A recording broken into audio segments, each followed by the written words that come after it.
Šodienas lielākie cenu kritumi SAIS portālā. 5 auto un 5 nekustamie īpašumi ar visstraujāk kritušajām cenām.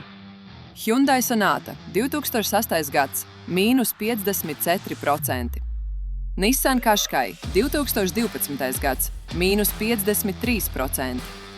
Nissan Qashqai 2008. gads – mīnus 50%.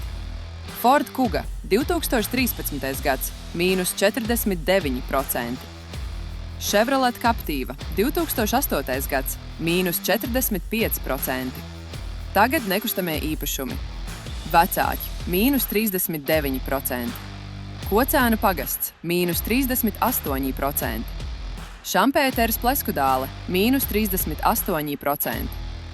Ikšķilas lauku teritorija – mīnus 35%. Bolderāja – mīnus 33%.